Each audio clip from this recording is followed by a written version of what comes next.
Eu estava muito cansada e pulei o café, sendo que sempre preciso de café. Quando passei pelo primeiro semáforo, ele estava amarelo. No segundo, olhei para cima e estava vermelho.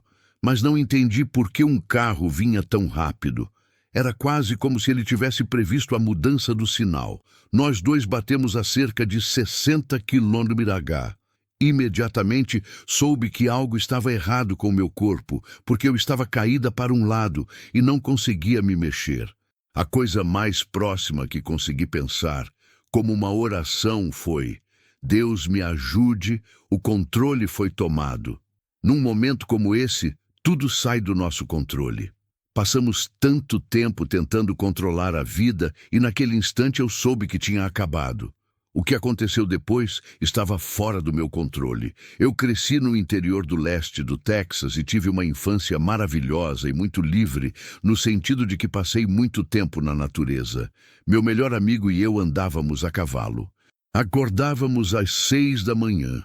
Eram ótimos momentos no verão e cavalgávamos até ficar muito quente por volta do meio-dia. Nadávamos em lagos e assim vivíamos essa vida. Isso estava muito ligado à natureza, e essa parte da minha vida foi fantástica. A parte dolorosa da infância foi que minha mãe tinha problemas mentais e houve muito abuso emocional e também algum abuso físico, então eu era isolado como filho único. Eu meio que me refugiei nos livros e nos estudos e vi a faculdade como minha saída, sabe? Esse era o meu caminho para o sucesso. Não havia outros caminhos como esse, certo? Então eu escrevi todos esses ensaios e consegui $20.000 em bolsas de estudo, só com um ensaio. A competição era acirrada, isso era muito importante. E nossa caixa de correio... Eu cresci muito pobre, estava praticamente caindo aos pedaços, a casa estava em ruínas e eu pensava: meu Deus, será que a caixa de correio vai continuar funcionando para receber esses cheques? Então eu ficava esperando perto da caixa de correio e os cheques começaram a chegar. Aí eu soube que de alguma forma minha vida ia mudar. Muita coisa dependia disso e ir para a faculdade significava muito para mim. Eu fui para a Universidade do Texas, que é meio que uma universidade festeira. Então, no começo, minhas notas eram ótimas, mas depois começaram a cair e no último ano do ensino médio, eu estava deprimido, tinha passado por um término difícil e sabia que meu consumo de álcool e drogas estava fora de controle, sabe? Era realmente muito ruim. Eu pensava, preciso dar um jeito na minha vida. E eu estava tendo crises de pânico relacionadas à mortalidade, porque eu era agnóstico na época e realmente não acreditava em vida após a morte. Eu estudava inglês, então, obviamente, estudei Walt Whitman e alguns escritores espirituais, como Emerson. Refleti sobre o que disseram e percebi que aquilo era o mais perto que eu conseguia chegar da espiritualidade. Pensei, bem... talvez eu simplesmente me misture com a grama, ou talvez continuemos de alguma forma metafísica. Mas na maior parte do tempo, eu achava que minha identidade, Trisha, minha consciência, não continuaria. E eu tinha esses momentos em que pensava, nossa, a gente simplesmente morre, e aí eu não vou mais estar aqui. Isso é tudo o que eu tenho, e o que estou fazendo da minha vida. Entrei em pânico e fui procurar um terapeuta. Emocionalmente, eu ainda estava lidando com alguns dos abusos que sofri na infância, e essa terapeuta sugeriu que eu corresse, porque era algo que eu amava. No ensino médio, eu corria cross-country, então a corrida era o meu símbolo de que, se eu corresse com força suficiente, se eu corresse rápido o suficiente, talvez eu pudesse superar meus demônios, e talvez eu pudesse ser super saudável e super forte. Então eu estava correndo de 14 a 16 quilômetros por dia, treinando para a corrida de 10 quilômetros de Austin. Na noite anterior à corrida, comecei a ter pesadelos, sobre os quais não falo com muita frequência, porque parece que o tempo já está desincronizado. Mas eu senti que algo estava vindo em minha direção, então eu estava muito cansado e pulei o café. E eu sempre preciso de café. Quando passei pelo primeiro sinal, ele estava amarelo. No segundo, olhei para cima e estava vermelho, mas não entendi por que um carro vinha tão rápido. Era quase como se ele tivesse previsto a mudança do sinal e soubesse que ele mudaria. E nós dois batemos um no outro a cerca de 96 km/h. Imediatamente, eu soube que algo estava errado com o meu corpo, porque eu estava caído para um lado e não conseguia alcançar meu corpo. Eu tinha minha carteira de motorista e os formulários do seguro e basicamente não conseguia me mexer. Sabia que algo estava terrivelmente errado. Finalmente, uma boa samaritana parou. Ela era enfermeira e ficou comigo, segurou minha mão e era linda. Nunca me esquecerei da bondade dela. Ela me ajudou até a ambulância chegar e me colocarem em uma prancha. A coisa mais próxima que consegui dizer de uma oração foi: Deus me ajude. Naquele momento, você sabe que perde o controle. Em um instante como aquele, nós passamos tanto tempo tentando controlar a vida, e naquele momento eu soube que tudo havia acabado. Tudo dependia dos cirurgiões. O que aconteceria a seguir estava, em grande parte, fora do meu controle. Tudo o que eu tinha era a minha voz, a única coisa que poderia me ajudar nessa jornada. Eu nunca pensei em ter plano de saúde. Eu era uma estudante universitária que só pensava: vou conseguir um bom emprego depois da faculdade. Sou jovem, sou saudável, isso não será um problema. Então, me levaram para um hospital no centro da cidade porque eu tinha lesões internas. Fizeram muitas tomografias computadorizadas e descobriram que minha coluna estava fraturada em vários lugares. Eu estava em choque, nunca tinha visto ninguém se recuperar de uma cirurgia na coluna. Não sabia se conseguiria andar. Tentava obter informações específicas das enfermeiras e também queria analgésicos porque estava doendo muito. Eles se recusaram e disseram que só poderiam me dar analgésicos depois que um neurocirurgião desse o aval e dissesse que eu estava assumindo os riscos. Então, fiquei presa a uma prancha por algumas horas antes da cirurgia. Os membros da equipe entravam e saíam, e eu estava realmente um caos, sabe? Psicologicamente gritando com as pessoas em momentos diferentes, chorando. E, eventualmente, a autocomiseração tomou conta. Uma enfermeira disse que uma neurocirurgiã viria falar comigo. E ela entrou. Eu olhei para ela e disse: vou me matar se não conseguir andar, então preciso que você me opere. E ela disse: tudo bem, eu opero, mas estou de plantão há 40 horas, então preciso ir para casa, tirar um cochilo e comer alguma coisa. Estou voltando aqui e vou operar você. E houve um grande alívio porque alguém havia falecido. Eu ouvi a conversa. Havia um neurocirurgião que não queria entrar porque eu não tinha plano de saúde. E me lembro de pensar: meu Deus, estou sendo descartada, sabe? Estou me esforçando tanto e aqui estou eu, não sou nada, sou apenas um corpo nesta maca. Tudo aquilo era o mundo físico. Então meu cérebro estava totalmente naquele momento físico. Eu estava preocupada com as aulas.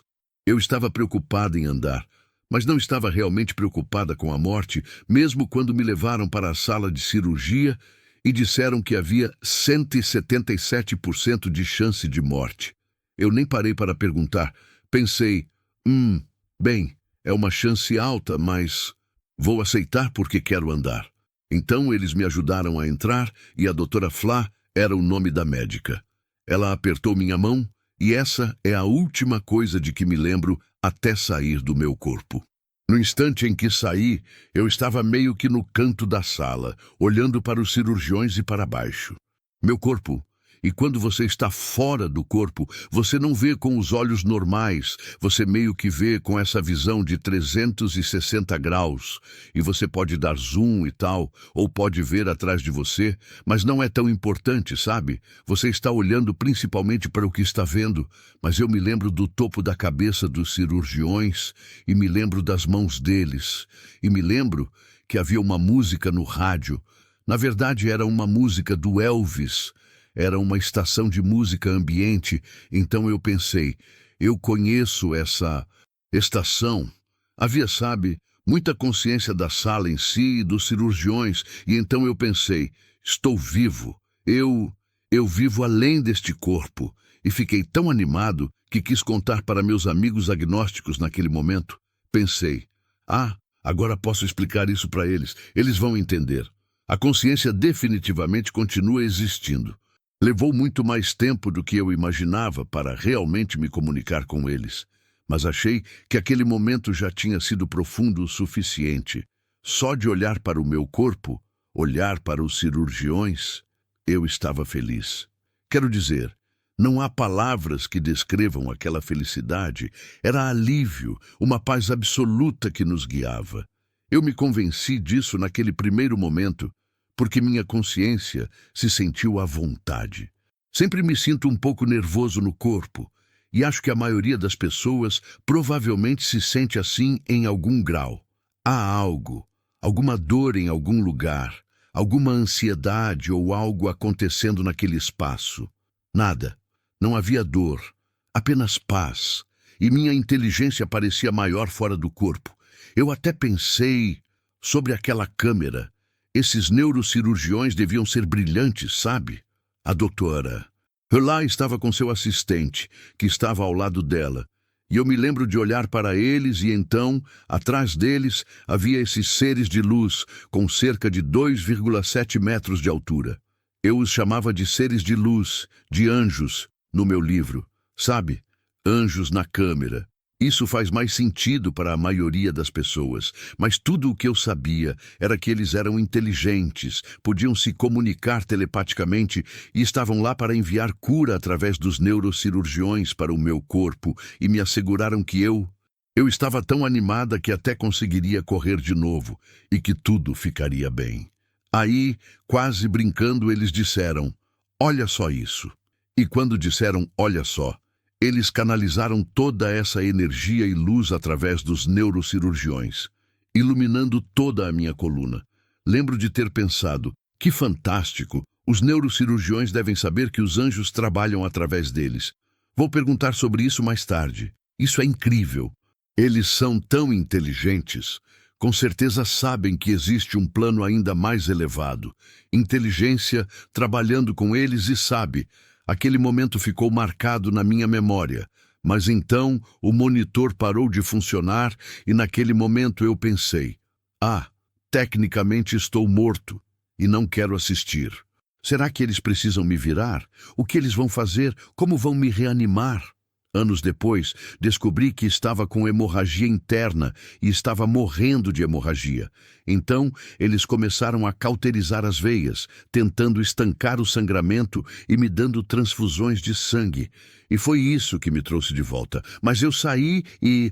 Quando você está em forma espiritual, você pode simplesmente atravessar paredes. Então, eu atravessei a primeira parede e depois mais algumas, e eu estava observando meu padrasto pegar uma barra de chocolate da máquina. Esse era o meu detalhe verificável. Para mim, não significava nada além de que eu o considerava um fanático por saúde. Então, a barra de chocolate foi engraçada para mim.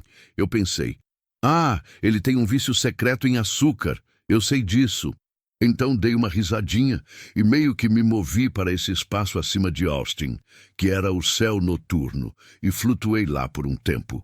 Enquanto eu estava fora do corpo, a liberdade me pareceu maravilhosa. Eu não tinha medo, apenas me sentia livre e feliz. Mesmo sabendo que retornaria ao corpo, pensei, estou muito longe agora, talvez não esteja. Sabe, talvez eu deva ficar aqui. E se eu ficasse aqui, tudo bem? E estava tudo bem, porque fora do corpo eu me sentia amparado por uma consciência maior, como o cérebro. O Dr. Eben Alexander e outros afirmam que o cérebro limita a consciência, que restringe o que podemos alcançar. Experiência e o que vemos, e fora do corpo vemos mais. Então eu simplesmente soube, naqueles primeiros momentos, que essa experiência não se compara a estar no corpo. Um dos meus outros pensamentos iniciais foi, isso é teatro, então tudo o que estamos fazendo é atuar, aprender coisas e vestir esses corpos, essas fantasias. Não parecia real, parecia a realidade. Algo como Amazing Behind the Curtain, ou agora entendi, nós apenas viemos aqui e... Muitas pessoas falam sobre reencarnação, o que faz todo o sentido para mim agora. Naquela época, eu realmente não pensava nisso. Apenas observava os detalhes daquela vida e percebia, sabe, esta vida que vivemos. Também sentia a energia de todos que já conheci e queria dizer a todos, basicamente, eu amo vocês, sejam melhores, sejam felizes, aproveitem suas vidas.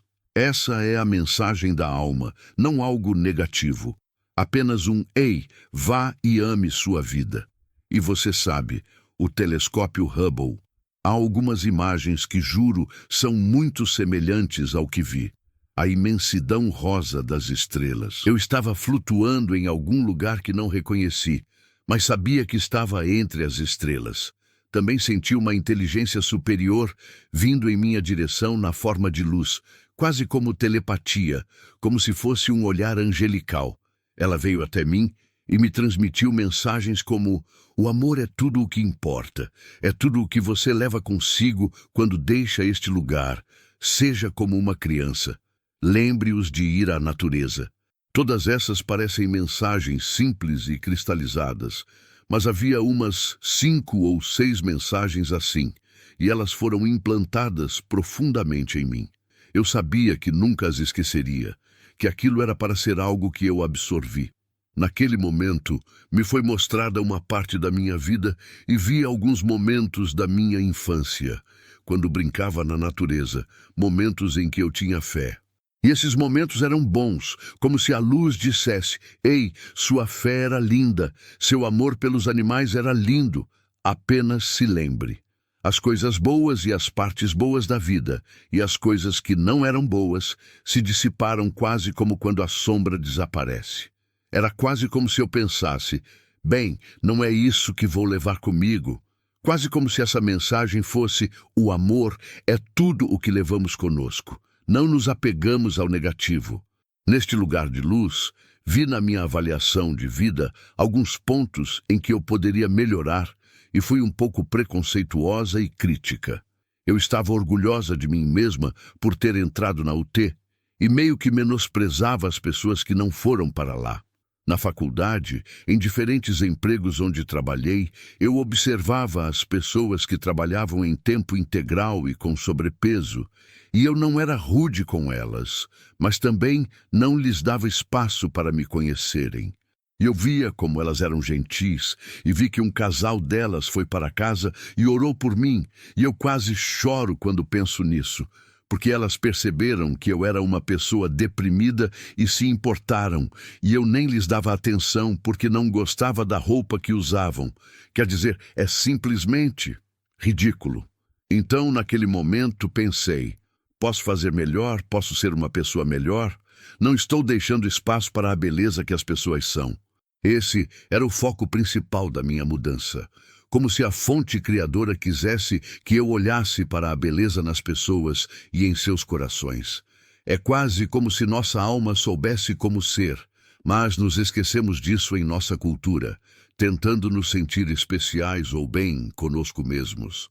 Ao terminar essa reflexão sobre a vida, cheguei a este ponto, cheio de vegetação e grama bonita. Não havia morte. Algumas pessoas poderiam chamar aquilo de paraíso. Para mim, parecia uma consciência da qual eu participava. Meu avô apareceu e quis recriar algo da minha infância, porque sabia que eu gostava de rabiscar na traseira da sua caminhonete. Meu avô estava diferente, parecia jovem e bonito e brilhava quase como um anjo com essa luz. Não havia morte nele.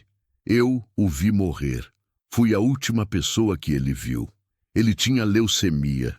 Ele tinha mais de 70 anos e não aparentava mais o mesmo.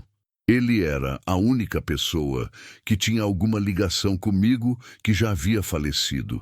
Então passamos um tempo juntos.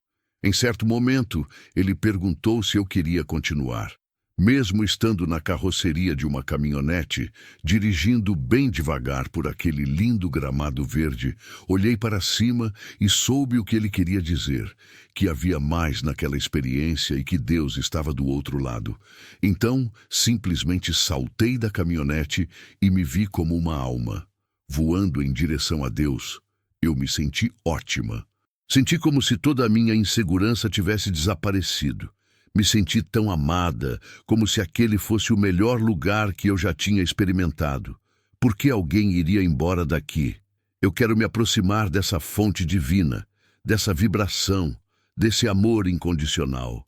Eu me senti segura e amparada por amor. Então, em certo ponto, surgiu uma barreira de energia que me impediu de ir mais longe. Ela vibrou através de mim e disse: "Olhe para baixo." E eu olhei para baixo e lá estava um rio. E havia muitos outros. As pessoas que caminhavam por ali estavam envoltas em sombras, outras em luz. Percebi que se tinham luz, estavam conectadas a Deus. Daquele lugar, parecia apenas uma questão de medo ou amor, uma escolha entre um e outro. Pensei, é simples. Vou voltar e dizer às pessoas para não temerem as coisas, sabe? E para amarem mais. Mas Deus disse, não, você vai ser um professor e vai fazer isso. E eu respondi, bem, não posso fazer isso porque não é o que eu quero. O que eu quero fazer é ganhar dinheiro. Eu cresci em extrema pobreza, então planejava cursar Direito na Universidade do Texas, UT, que tem uma ótima faculdade de Direito. Eu tinha amigos que estudavam lá e pensei em viajar, conhecer a Europa, sabe, fazer coisas divertidas. Depois, eu já tinha feito o exame da ELSA e estava preparada para a faculdade de Direito. Com minhas habilidades de escrita, pensei, ok, eu consigo fazer isso, posso ser advogada. A ideia de lecionar ou enfermagem eram opções mais tradicionais para mim. Carreiras para mulheres e eu me considerava um tanto feminista. Então pensei, não quero fazer algo tradicional e mal remunerado. Não, obrigada, isso não é para mim. E então Deus disse, não, você realmente vai ser professora. E foi isso. Essa foi a última coisa que ouvi na presença de Deus. Brinco que queria discutir mais. E tive alguns pensamentos, mas foi como se Deus me transformasse em uma bola de energia e eu fosse arremessada de volta, através da escuridão, em direção ao meu corpo. Acabei na sala em forma de U, onde te dão lascas de gelo e pedem para você dizer seu nome. E eu ainda estava presa àquela experiência. Meus primeiros pensamentos, mesmo depois de sair da anestesia, onde eu tinha acabado de ter uma daquelas coisas que chamam de experiências de quase morte, porque eu tinha lido sobre isso e pensei, ok, eu tive uma dessas. E então, minha energia não parecia estar totalmente no meu corpo. Eu me sentia como se fizesse parte da sala, e a enfermeira estava me perguntando qual era o meu nome, e eu literalmente não me sentia eu mesma ainda. Eu disse, bem, o nome dela é... Trisha disse, não, seu nome. E eu fiquei tipo, meu nome. E então me senti um pouco triste, na verdade, por voltar à especificidade de ser eu, porque não sei como descrever. Mas você é um com tudo, mas também é um indivíduo nesse espaço. E então voltar ao corpo. O corpo guarda traumas, o corpo guarda memórias. O corpo vai morrer aqui, mas nesse espaço você é eterno e livre. E é tão lindo. Então já havia uma aversão a estar no corpo. Eu sentia como se tivesse sido... Neste lugar lindo, amplo e iluminado, a sensação de estar naquele corpo era muito limitante. Era como se eu estivesse sendo forçada a voltar para o corpo, como se não fosse uma escolha, porque se dependesse de mim, eu teria ficado lá. Então, definitivamente não foi minha escolha. Fui mandada de volta e me disseram que eu tinha uma missão específica, e agora estou feliz por ela. Mas naquele momento eu não estava feliz. Fiquei na UTI, ligada a máquinas por 3 dias. Assim que consegui mover os braços e falar, minha avó me trouxe um diário. E eu anotei tudo o que me lembrava sobre os anjos, porque estava com medo de receber morfina no pronto-socorro e temia que esse remédio pudesse fazer a experiência de quase morte desaparecer. Eu pensava, preciso me lembrar disso. Então anotei descrições dos anjos, de como eles não eram como as pinturas que eu tinha visto, que eram seres de luz, muito maiores e muito mais intensos, e tentei reter o máximo de informações possível. Eu perguntava às enfermeiras, agarrava seus braços, se elas acreditavam em Deus, e eles diziam, sim, sim, eu acredito em Deus, vou à igreja, Deus é essa grande bola de luz. E eles pensaram, ok, já ouvimos o suficiente de você por hoje. Então eu sei que as pessoas estavam tendo reações do tipo, tudo bem, você pode parar de falar agora, e até minha cirurgiã, eu perguntei a ela quanto tempo eu fiquei morta, e ela disse, você ficou morta por cerca de 2 minutos e meio, e isso é muito cedo, mas você recebeu várias transfusões de sangue, você vai ficar bem. E eu queria perguntar mais a ela, sobre o que eu vi, e eu simplesmente conseguia ver e ler a energia. E isso era algo que eu nunca tinha visto antes. Eu não conseguia necessariamente ler a linguagem corporal e as imagens das pessoas, mas eu a vi dar um passo para trás e vi que ela teve um pensamento. Não continue falando sobre isso, eu não quero ter que lidar com isso. Então eu sabia que ela achava que eu estava louca se continuasse falando sobre o assunto. Então eu pensei, droga, não vou poder perguntar a ela. E isso me decepcionou, porque eu queria muito perguntar se ela sabia que estava sendo auxiliada por anjos.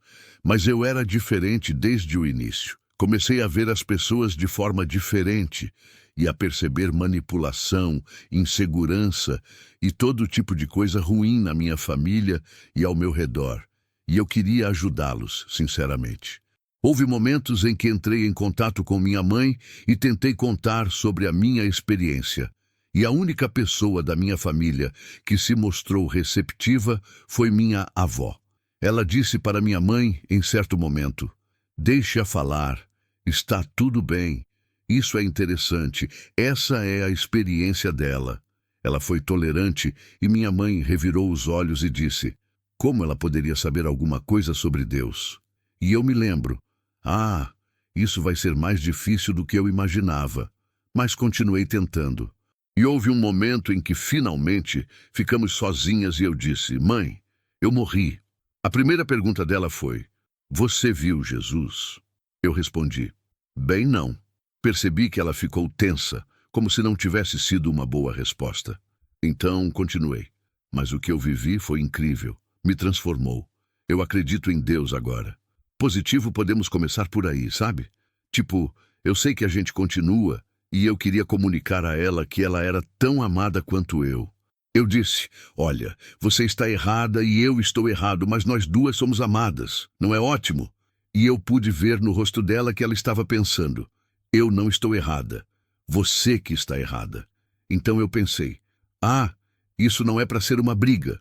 Isso é para ser uma boa notícia, que nós duas nos amamos muito mais do que podemos imaginar. Então, aos poucos, comecei a me fechar e a perceber que eu não podia simplesmente contar isso para todo mundo.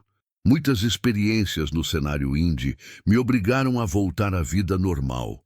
E eu tive sorte de ter uma longa recuperação de 9 meses. Fiquei com o corpo engessado na casa da minha mãe e do meu padrasto, e eles me traziam livros da biblioteca. Eu lia Carlos Castaneda, Marianne Williamson, Dag Chopra, sabe? Estava me aprofundando em material espiritual e muito conectado com o processo físico de cura. Foi incrível como, em apenas 9 dias, em uma cama de hospital, eu estava na melhor forma da minha vida. Correndo 14 quilômetros por dia, prestes a correr esta prova, eu não conseguia nem ficar na ponta dos pés depois disso. Sabe, meu corpo estava tão fraco que cada parte de mim parecia estar em chamas. Minha coluna inteira parecia que tinha um atiçador nela. Mas, semana após semana, foi ficando mais fácil e houve melhora. Eventualmente, eu consegui andar. Era o auge do verão, então eu tinha que fazer isso bem cedo pela manhã ou bem tarde da noite. De manhã cedo, havia muitos idosos na rua que viram aquela garota estranha com Com o corpo engessado, começaram a me perguntar sobre minha experiência e eu conheci os vizinhos, que foram muito receptivos. Descobri que pessoas que estavam morrendo ou que tinham tido um susto com câncer adoraram minha história e se tornaram meus maiores fãs na rua. Quando finalmente cheguei ao final da rua, eles tomaram seu café, aplaudiram e disseram: "Você conseguiu!"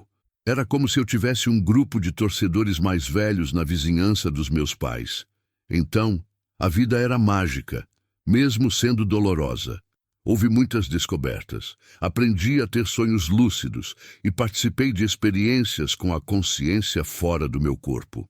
Eu estava num estado realmente belo de integração mais rápida, porque tive aqueles 9 meses para ler, meditar e refletir. Antes da minha experiência de quase morte, eu estava um tanto fechado. A única maneira de me abrir era bebendo um pouco ou saindo com amigos e ouvindo música. Eu não me entregava muito, não era tão livre de limites. Eu era uma pessoa cheia de amor e, de certa forma, me protegia muito porque desconfiava das pessoas. Eu tinha muitas barreiras, sabe? Acho que por causa da minha infância, eu mantinha limites rígidos com as pessoas. Mas depois da minha experiência de quase morte, eu amava todo mundo. Eu caminhava pela rua e me preocupava com todos. Eu simplesmente via a luz e cada ser humano transbordava de amor.